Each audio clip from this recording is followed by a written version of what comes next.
on paper, the extreme left are meant to be against corporations, meant to be against, injustice and so on. Yeah. And yet they turn out to, be great shills of the New World Order. Yeah. So they go so far. Marxists are exactly like this. If you talk to the average Marxist, especially say somebody from Latin America, like a Cuban, or what sounds like a genuine Marxist, you can't help agreeing with a lot of the stuff they're talking about, because they do seem on the surface to be talking about the rights of man and the underprivileged, you see. And this can be very hypnotic until you realize that, wait a minute, these people are just pulling rank again. Yeah. They just want a little bit further power up the pyramid. We expect great change. Yeah. Especially in the last 30 years, of course, it's kind of a done deal now. But in the last 30 years, a lot of people have been buying into this socialistic, sort of communistic lie almost, and believing it because it sounds good to the ear. Exactly. We promote these politicians, we promote these local governors that seem to have this kind of liberal socialistic philosophy because it sounds good. And then finally, nothing's happening good at all. In fact, we find out it can even be worse. Yeah, absolutely. There's a whole dynamic there. People have to realize that the real answers are not to be found within the political pigsty that these hidden masters have created for us is a very, very key thing.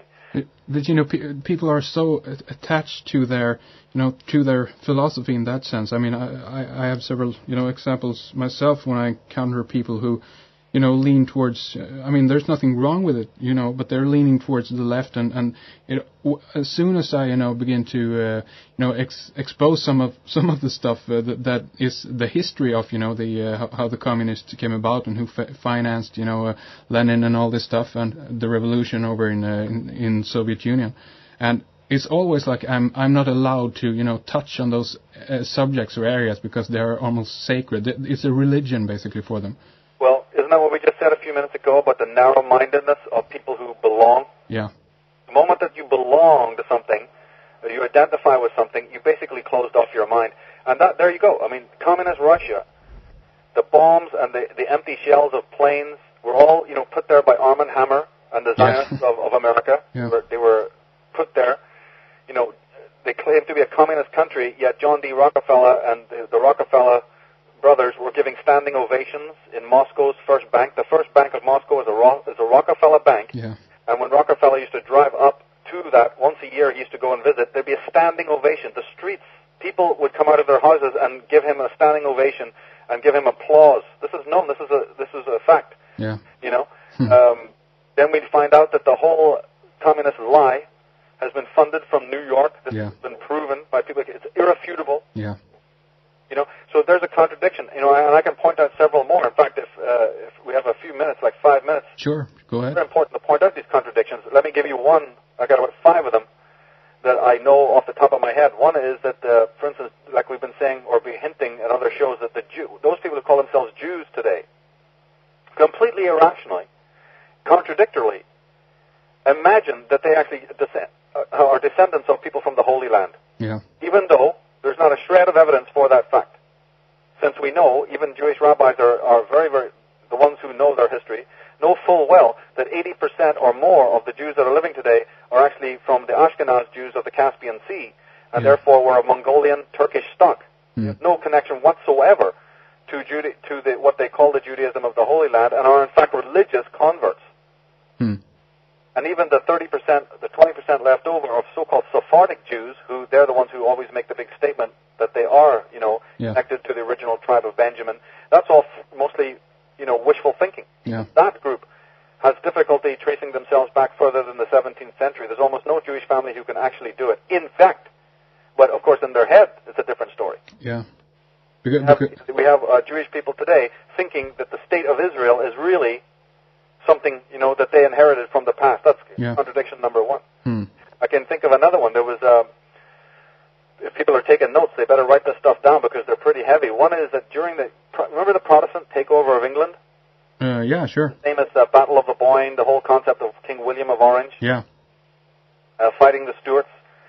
How many people realize that in this great battle, which Protestantism is now going to become, the state religion, and King William of Orange of the House of Hanover from Holland coming to fight the evil Catholic Stuart dynasty. And they actually do defeat James Stuart, James II. But how many people have told you, how many teachers have told you that the man in the world who had the most Stuart blood was William himself. Really? Yeah. Oh my God. William of Orange, the conqueror of the Stuarts, had more Stuart blood in him than James Stuart II. In fact, his wife, and that's Mary II, yeah, was the daughter of James Stuart, the man they were fighting. Okay, I did not know More than that, yeah. And the Stuarts, of course, are connected to the Catholic Vatican. That's what they're fighting for. The Vatican, they're Catholic. Yeah. But the Vatican, Henrik, and the William of Orange of Hanover have the same bank accounts in the same bank. It's the Bank of Belgium. Both of them have their finances in the same bank. The same bank funded both sides in the famous so-called Glorious Revolution of England. Yeah. We could have a whole hour show just about the contradiction of that. But why is it that on paper, to this day, people in Northern Ireland will march on the 12th of July, which has just gone past one day ago, it was 12th of July, and in that city, there are people marching, as they do in Holland,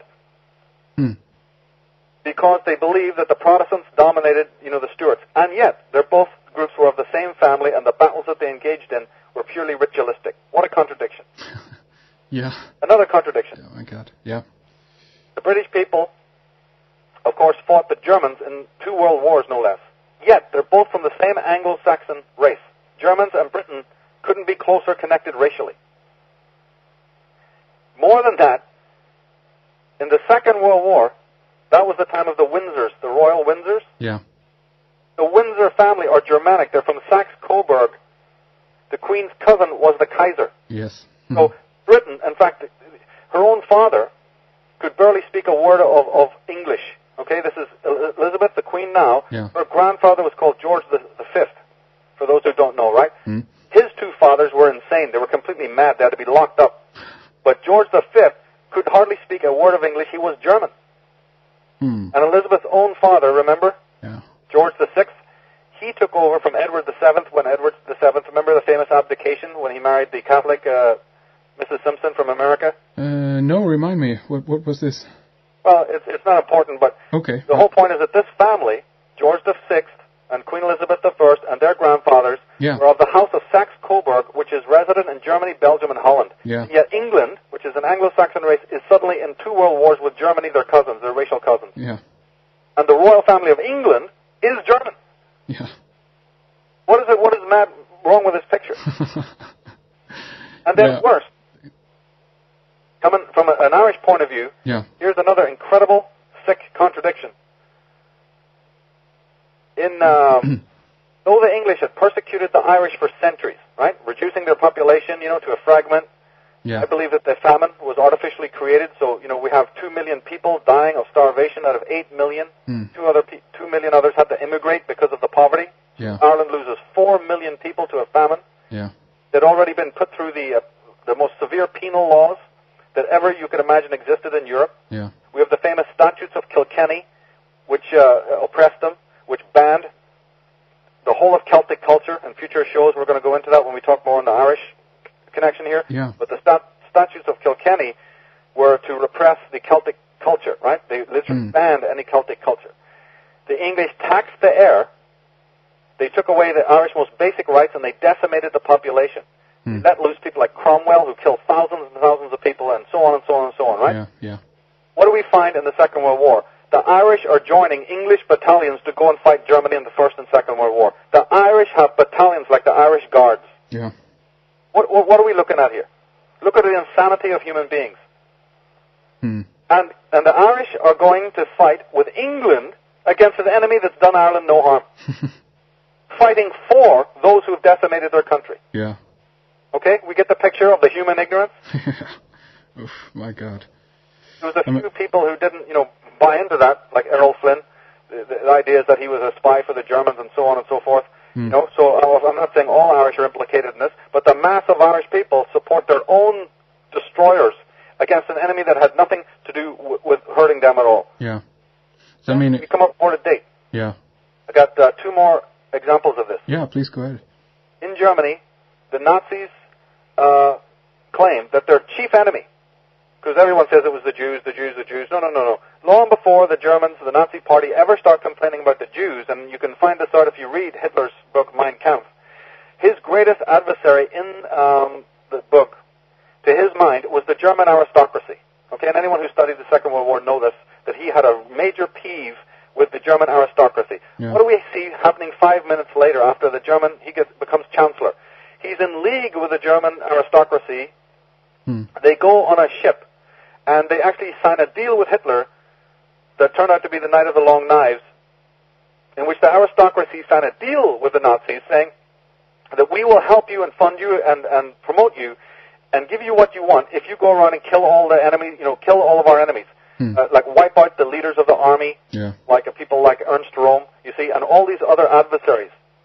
So in 5 minutes, we find that Hitler is in league with the aristocracy that he's been telling you for years he despises. Yeah. And he goes around killing people that you would imagine in an enormous slaughter that took place called the Night of the Long Knives. He's slaughtering people that actually you would think on paper would be very much, he'd be for. He would have no threat against. Yeah. There's a massive looming contradiction. There is. We also find contradictions like the Nazis are meant to be these super racists. Well, then, if they're super racists, what on earth are they doing allied to the Japanese and to the Indians? Did you know that the government of India, at the time of the rise of the Nazis, which was led at that time by President Bose, Prime Minister Bose of India, supported Adolf Hitler? No, I didn't know. They don't tell you this. No. It's the fact that Bose, Prime Minister Bose, was a regular guest of Adolf Hitler, and he was a Brahmin, and he was the Prime Minister of India, and he gave full Indian backing and support to Nazis. Nazis were going to India all the time to study the sacred books and the sacred ways. Yeah. We do know officially that Turkey was an ally of the Nazis, and we know that Japan was an ally of the Nazis. Well, then, wait a minute. How does that flow with the theory put forward in the world here, the Western world, that these guys are super racists? It See, doesn't. we've got a contradiction there. Yeah, absolutely. The last contradiction, is the one that's very, very applicable to us now. We have the rise in America in the last couple of years, since George Bush has been in the White House, of the famous neocons, right? Yeah. It's like it's not a new thing, but to the public eye it's new. They're actually, these people are followers of the philosopher Leo Strauss. Yeah. So they're actually called Straussians, but people know them today as neocons. Okay, so on paper, the neocons have been supporting in the last lot of years, many books have been written about this, that they were the biggest supporters of Islamic extremists, people like the Taliban and the Mujahideen. The extreme right wing of America supported these extremists because, remember, when Russia was invading Afghanistan? Yeah. And people only have to remember the Rambo movies to see the image of the right wing American military guy fighting with the Mujahideen. So people need to remember this, that the extreme right neocons, that's Wolfowitz and Rumsfeld and all of these people, were funding extremists, and even petitioned for the most radical extremist Islamic jihadist leaders to be released en masse from prisons all around the world. And that actually, in fact, happened, okay? And these extremist leaders all met up in Afghanistan and started their militia schools in Afghanistan, funded by American money. Okay, what happens tomorrow? What is happening now in America? The same neocons who are now spouting evangelist Christian ethics, since Bush has actually physically come on to the White House, are now supporting pro-Zionist Jewish movements, who are technically on paper against the jihadist Islamics. So just like I said about the William of Orange, hang on a minute, in 5 minutes in history, we find the same group from New York and Washington going out of their way to fund and promote and lionize extremist jihadists of Mujahideen and Taliban who rise up in Afghanistan and are now considered to be, falsely claimed to be this, new threat, this faux nemesis to democracy and all the rest of it. And then at home territory, there's a pushing through George Bush openly of a neocon philosophy, which is the church and evangelism, which of course is very pro-Zionist. I don't know if you know this in Europe, but it's very clear here to people. But then on paper, the Zionists and the Islamic are completely opposing one another. Contradiction. These are, these are points that you bring up here that, completely turns everything upside down. And it might be a good idea to, take a little break here and let people, contemplate this, and we can, do our little contest here again. Part 2. So, Do you want to give out the question, and I'll give the number afterwards? And this is a good time to do it because it's a little bit